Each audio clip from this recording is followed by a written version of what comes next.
Hello, this is Rudy Giuliani, and bringing to you Rudy's Common Sense, and maybe one of our more exciting and maybe important podcasts. We've just returned from a 4 or 5 day trip, can't remember quite, but we were before legislatures in Arizona and in Michigan and in Georgia. And in each one of the cases, we were able to present, substantial evidence that has them seriously considering decertifying the election. In fact, as they weigh through this evidence, they will find, as Professor Eastman so elegantly laid out in the testimony yesterday in Georgia, is really their duty, not just their right. But more on that just a teeny bit later. Yesterday, there was a breakthrough of major proportions. Were this case treated in a country that's fair, in a country that had a free press, and in a country that had not the kind of censorship that's been imposed on us now for well over 3 or 4 months, a censorship made up of big tech, big business, big media, NBC, ABC, CBS, CNN, some mention of it on Fox, some, not a lot, good deal of mention on OAN and Newsmax. That's about it. The American people are now being deprived of the most significant evidence of voter fraud that I've ever seen, and one that answers the question, just in watching it, that all of the allegations the Republicans are making are true. After all, we have produced well over 700 affidavits sworn to by eyewitnesses, and we're told we have no evidence. And the phony media repeats it, and we occasionally have it repeated on Fox. We're told that they've debunked the theory that inspectors were thrown out of examination of mail-in ballots. Instead, we have 400 affidavits of inspectors being thrown out. There's no doubt they were thrown out. The media prefers to print the lies of Biden, the Democrats, the establishment, lies supported by big tech, big media, big business, supported by the crooked Democratic Party, supported by the radicals, by Black Lives Matter and Antifa, who are all involved in this, and also cheering in the background, with some role in it, Communist China. This is a swindle of major proportions. And now you're going to see a tape that honestly makes it look like a bank heist in the middle of the night. Remember those great movies with Pierce Brosnan? They get in the bank, middle of the night, they take the safe apart, nobody around, they'd wait until everybody leaves. How come they didn't do it in front of the guards? Because they were committing a crime and they'd get caught. Well, we are going to show to you today, under any other circumstances, would be considered a breakthrough of major proportions. All these weeks of Republicans coming up with evidence, affidavits, expert opinions, even some tape recordings, but nothing like this. This is a bank heist pulled off in the middle of the night, clearly indicating that the Georgia Democrat Party was stealing the election for Joe Biden on purpose and completely against the law. So let me get you oriented to the film, because it's a very long film, and we can only show you a little bit of it right now. That's all we have right now, are portions of it. I've seen the whole thing, and the whole thing is even more devastating, but it will take some time to analyze it and get it freed up. But here's the point. What you have in front of you now are 4 frames from 4 different video cams, safety cams, that recorded probably all night. Certainly by 8 o'clock in the morning, they were recording well through 1, 2, or 3 o'clock when this all ended. But right now it looks empty, and I want to therefore lay out what to look for and where different people were located. If you look in the upper right-hand corner, you will see that there are a group of tables toward the back. Those are the tables where the calculations and tabulations are done. That's where the votes are calculated and put into the vote count, presumably examined. And they are supposed to be examined with the observation of third parties, including Republicans and members of the press. If you come, let's say, down or further toward the front of that frame, it's the frame in the upper right-hand corner, and I will list it as frame number 1. You'll see a black table, or a table covered what appears to be a black cloth, and then right behind it, something like a table or possibly something else, a bin covered in white. That's where all the activity is going to take place, right there. If you go down from that, you will see number 2, right down from it on the right-hand side of the 4 frames.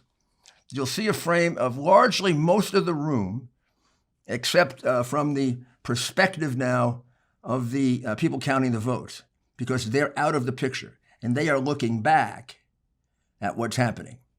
So, first thing you see on the right is that same box, covered in black, with the white box or bin next to it. Then you see another table that seems to have been inserted.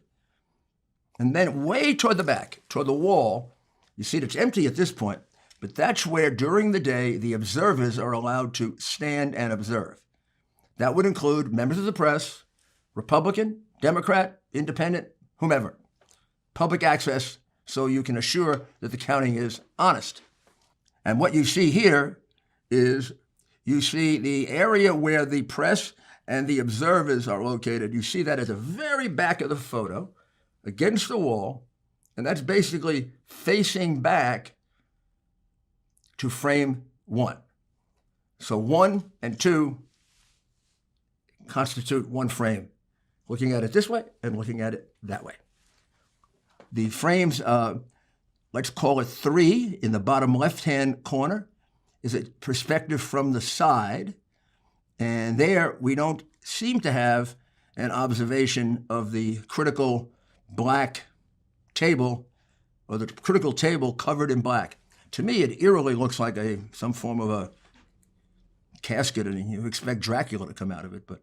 And since they do this at 1, 2 in the morning, maybe it could only be done at night. I don't know, when you commit crimes like this. And when you go up to number 4,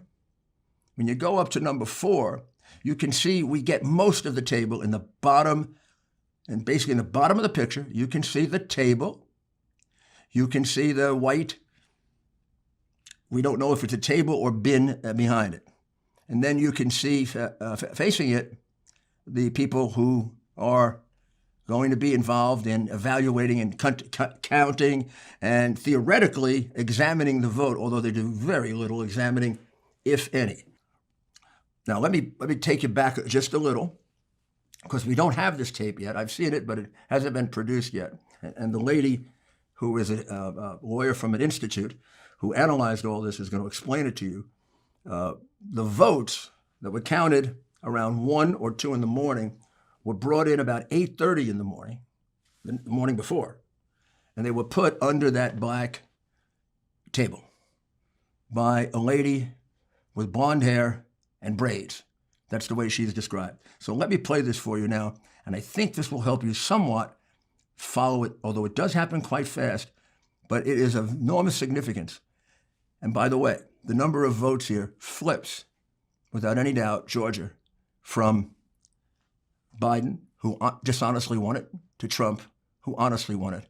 And then there are about another 100,000 votes that also were stolen. But this alone does it. At about 8 o'clock in the morning, we're going to roll this back and show it to you. There you go.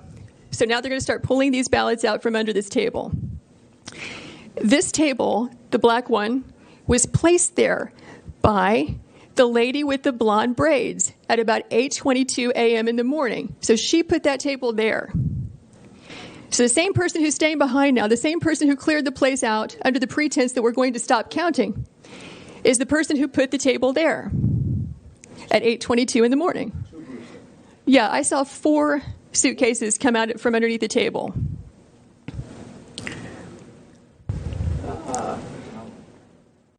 Now we can see the lady in the left-hand corner who had just come to take the ballots from hidden under the table over to the left-hand corner counter, and she's giving them out and apparently giving some instructions to the person who's going to count those ballots. There had been one previously given out, and now we're going to see a man in a red or pink, depends on how the coloring came out here, take another batch of votes hidden under the table for clandestine examination without observation by anyone independent. Yeah, upper right hand, you see the gentleman in the red. So he just pulled one out.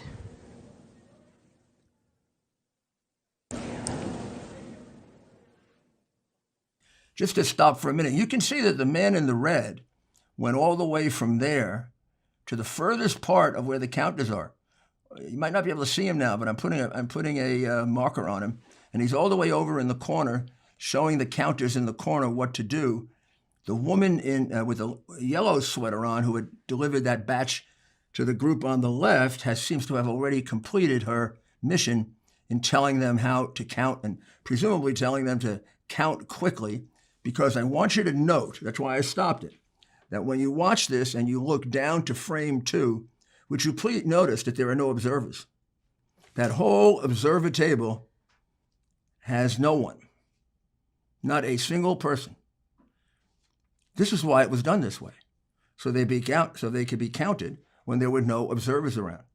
What's the point of bringing them in at 8 o'clock in the morning, not counting them right away in front of the observers, and waiting until 1:30 in the morning and counting them then with nobody around? What that adds up to in any trial, in any court in America, is evidence of guilt. They didn't do this because it was more fun to do it secretly. If these were honest ballots, they'd have been very happy to show it to the Republicans and the reporters. But if these ballots are all in the same signature, have tremendous deficiencies, need to be filled in more, maybe a blank and need to be filled in, they are perfectly at liberty now to do it. And the protection that the law of Georgia, and then ultimately under the United States Constitution, the Constitution of the United States, gives you for the protection of your vote, has just been devastated. It's just been ruined by Georgia. We'll be right back. I couldn't believe we were evicted from our home that we didn't even sell. Those are the words of a homeowner, Deborah, when she learned she was the victim of home title fraud. It's a devastating crime that can cost you your home. And title fraud is not covered by insurance or common identity theft services. The only folks to trust that I know of to protect your home's title is Home Title Lock. Cyber thieves have discovered the titles to our homes are kept online. They forge your name on your deed stating you sold your home, and they refile as the new owner. In Deborah's case, she didn't even know she was a victim until the eviction notice arrived in her mail. Home Title Lock protects you and your home by putting a virtual barrier around your home's title. The instant they detect tampering, they mobilize to shut it down. Go online to HometitleLock.com and register your address to see if you're already a victim and don't know it. Then use code RUDY, that's me, and sign up for 30 free days of protection. That's code RUDY at HometitleLock.com. Welcome back to a story that if it doesn't shock you, there's something wrong. Let's go on with this wonderful presentation by the expert. So what are these ballots doing there, separate from all the other ballots? And why are they only counting them whenever the place is cleared out with no witnesses? Is the question. So these machines can process about 3,000 ballots an hour. You have multiple machines there, and they're there for 2 hours. So you do the math. How many ballots went through those machines in those 2 hours when there was no one there to supervise, to be present, consistent with your statutes and rules, to supervise the tabulation? We believe that could easily be, and probably is certainly, beyond the margin of victory in this race. So let's write her numbers down. She says, and you now at home, you correct me if you're wrong. If I'm wrong, put your hand up. I'll be able to see you. So we have 3,000 per hour per machine. Okay. We don't know yet, and we'll find out officially what we have. If we look up and we look at frame 1, which appears to be showing all the ballot counters Like the ballot counters seem to be at one end of the room where the glass partition is, and the observers are at the other end of the room, so far away that let's start with the fact, even the ballots that were processed before, nobody got a right to observe because you can't see a football field away, unless you're Tom Brady maybe, and he wasn't there. So they were stealing all day, but now they're in bank heist territory. I'm surprised they didn't have masks on, Well, maybe they do have masks on for COVID. We'll have to take a look. Hey, those COVID masks came in handy for these crooks, huh? So let's count the number of tables we see there, which at least to give us some indication of the number of machines that we're going to multiply by 3,000. I'm counting now from left to right. I count 1, 2, 3, 4, and 5. That fifth one is where the man in red went to the very back and had it done. The first one is where the woman with the yellow shirt on brought the ballot she took out, and then we saw them brought to the two in the middle. So I would say there were 1, 2, 3, 4, 5 operating machines. 5 operating machines per hour, 3,000 per hour. So that's 6,000 in 2 hours. Who would like to add up 5 times 6? That's an easy one, right? 30,000. What was the margin of victory? 10,000.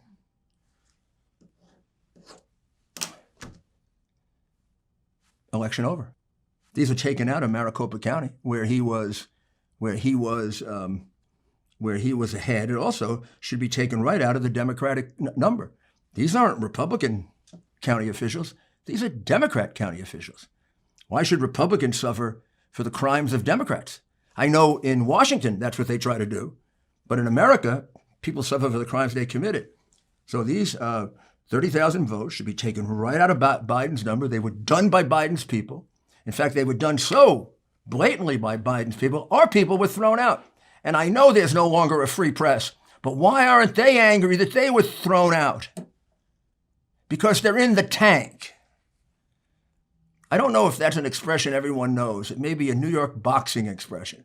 In the tank means you've been corrupted. You've been bought off. It means you're one of these creeps that can be purchased.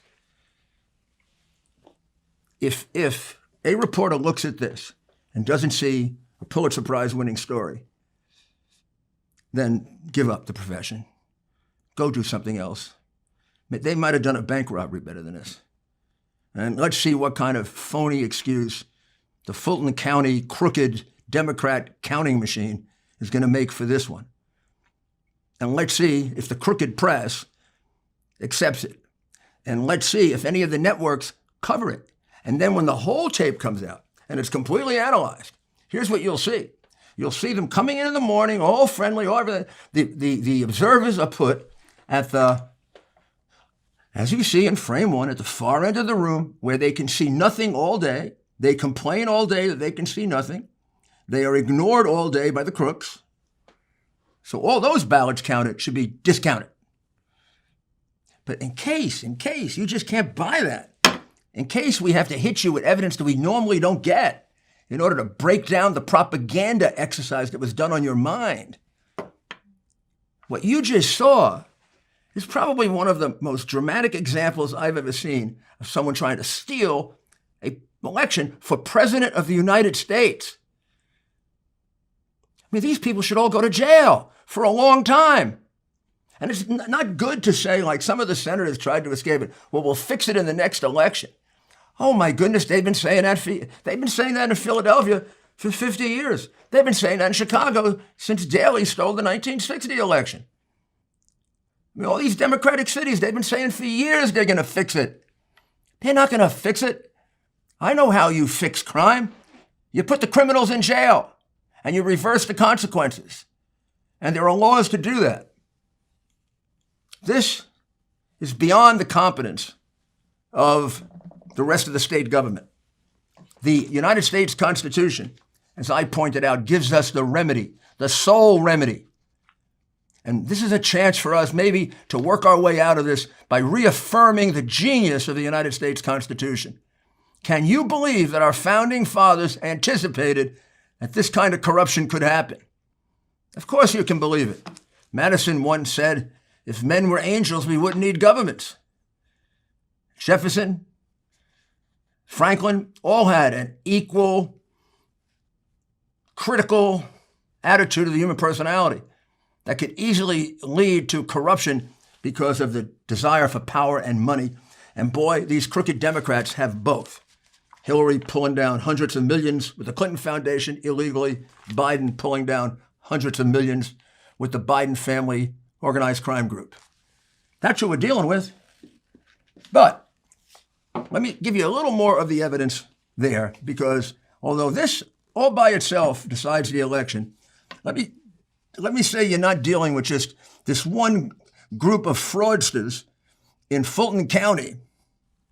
According to the analysis done by a recognized election expert, a man who holds an MBA from Harvard, a science degree from Duke, he's worked for NASA, he's worked for MIT, he does statistical analysis of many, many different things, including elections. He has submitted an affidavit, and in court, affidavits of experts are evidence. This is the evidence they say we don't have. I'd just like you to look at it and sort of, if you see one of them, just show it to them very nicely, very politely, and say, I'm a meek little Republican, and I know that you've been pushing us around for years, and I know you're much tougher than we are, but you know you cheated. Would you please admit it? See, this is the way I caught a lot of criminals that way. That's the way I caught I went up to them and I said, I'm really afraid of you, but would you mind, Fat Tony, just testifying and telling me how many people you killed? I don't know what's wrong with us. The Democrats get together, stick together, commit heinous crimes. We can't get our people to do the right thing. I mean, why hasn't the governor called a special session? He's all worried about people not voting in the Senate election. Doesn't he understand why they're upset? Don't you get it? They're upset because they were cheated. They see something like this, they're going to go crazy. They should. They were cheated. The people of Georgia voted for Donald J. Trump. And the Democrats and Trump stole it with the help of the media, big tech, and with the help of Republicans that don't have the spine to stand up to them. I don't expect us to be dishonest at all. I expect us to have courage. So, how about this? If you feel uncomfortable about changing the vote in Georgia, let me make you feel much more comfortable. Georgia ballots with no return record at all. In other words, there's no record that this ballot was returned, because when the ballot is returned, the number is checked off against the application when it was sent out. There were 231,188 of those. During the course of the pre-election, they were able to cancel out about 134,588 of those. However, they included ballots with no return record, and they voted 96,600 of those. Those should all be taken out. Those are all illegal. They should be taken out based on where they were in the county. And I would argue, given the fact that this fraud was perpetrated by the Democrat Party, it should be taken out of the Democrat count exclusively, rather than just generally taken out of the vote as if it was just, a mistake. This isn't a mistake. This was deliberate. By the way, they run the vote counting. The Democrats run the vote counting. So why should we be penalized for their crimes? There's another 96,000 votes. So now we have Trump winning by 96,000, 30,000.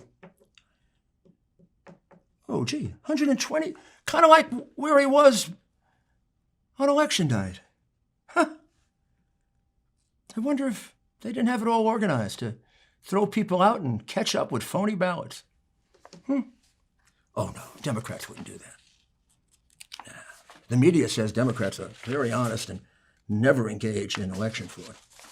And this must be a hallucination of some kind, that they did this. They're going to say that I guess I better say right away, I didn't get this from any Russians. And there are no Russians in here. So the Times can't say it came from Russia, which would be their next argument. We'll be right back. If you want a good cigar, go to a good cigar shop. You want the best, go to Famous Smoke Shop. Let Famous Smoke deliver your favorite cigars right to your doorstep at America's lowest prices. Famous opened in 1939 as a small shop in New York City.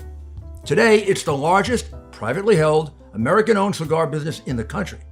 That's 80 years experience in the cigar business, and they're putting that experience to work for you, making deals on the cigars you love, from affordable, everyday smokes to high-end luxury cigars for your next special occasion.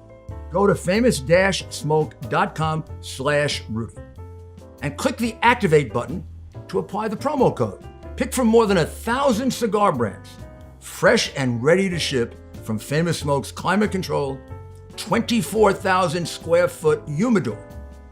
Check out with the promo code RUDY20.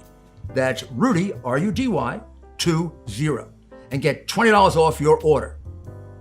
Every cigar purchase you make is backed by the Famous Freshness Guarantee. Get real cigars from a real cigar shop, shipped direct to you from Famous Smoke Shop. Go to famous-smoke.com/Rudy.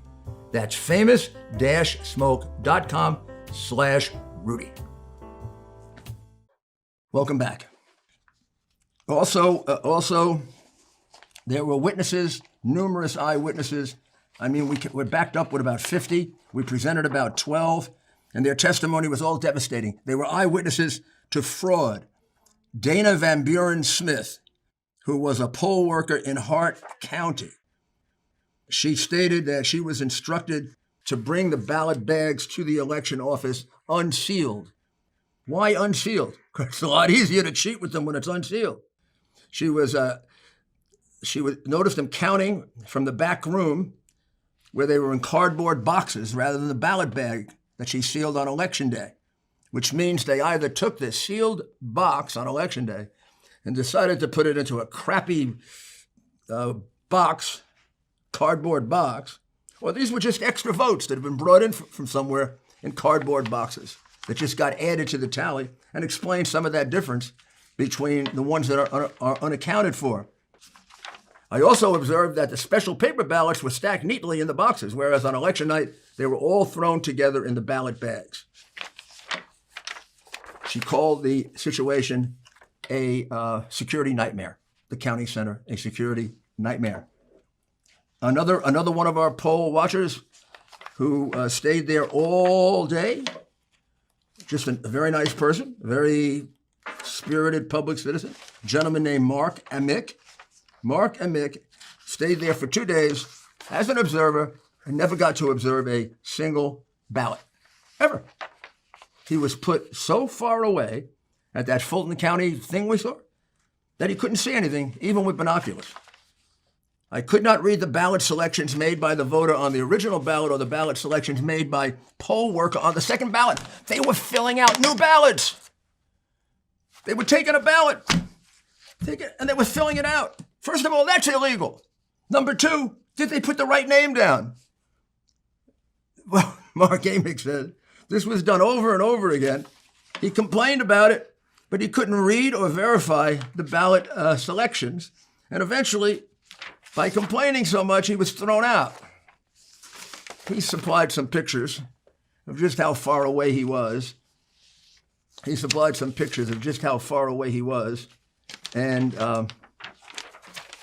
And how, in fact, there was even a pole put up to make it more difficult for him to see anything.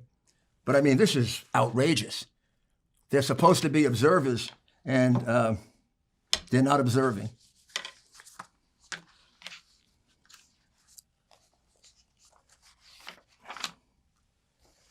And then we have an affidavit from Bridget Thorne, who says, over the entire course of my experience, these test ballots were handled by Dominion employees in a haphazard and careless way. At times, they were stacks of test ballots unsecured over the facility, which meant that there were numerous ballots that were available to put in to make up for the difference that brought Biden back with phony votes. And then another witness under oath, Susan Voiles, said that she looked at a large number of ballots, and she's been doing this for 20 years. I observed that the markings for the candidates on these ballots were unusually uniform, perhaps even with a ballot marking device. By my estimate, in observing these ballots, approximately 98% constituted votes for Joe Biden. I only observed 2 of these ballots as votes for Donald J. Trump. Well, there are others, many others. I can show you this chart, which shows you that in the middle of the night, out of nowhere, Biden gets a 107-point jump.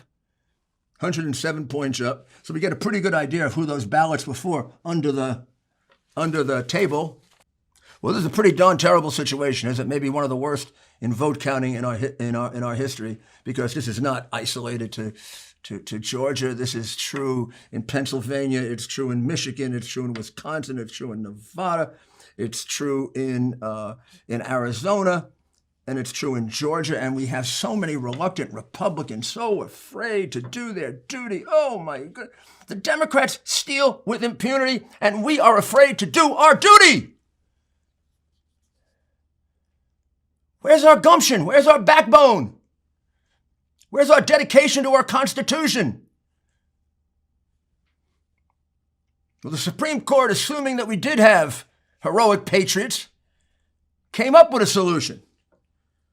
Solution is in Article 2, Section 1, Clause 2 of the United States Constitution, and it says that the state legislature shall be the sole regulator of elections for president and the selection of electors. The case, McPherson versus Blacker, says that it is a plenary power. And it goes on to say, whatever provisions may be made by statute or by the state constitution to choose electors by the people, there is no doubt of the right of the legislature to resume the power at any time.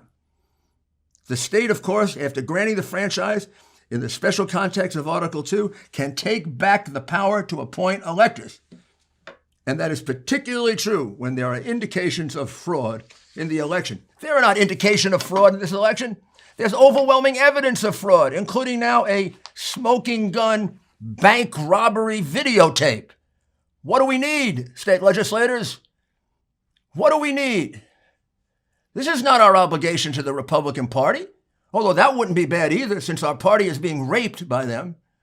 This is our obligation to our country. The only way you stop this is by stopping it cold, now. We don't fix it for next time. Next time it gets worse. They come away from this saying, boy, we can really roll these Boy Scouts. I'll tell you, we can roll them. We cheated so bad, so obviously, and these guys just don't have the gumption to stand up to us. They're afraid of what the Washington Post is going to say, or the New York Times is going to say, or NBC, or ABC, or the whole thing. What they should be afraid is, what's your conscience going to say? If you believe in God like me, what's God going to say? The Professor Eastman, ended it with 3 questions that I asked him. Number 1, does the legislature have the power to take evidence and make findings of fraud? The answer, yes. Number 2, can the legislature call itself into session, since this is a power that derives from the United States Constitution, not the state constitution? Answer, of course.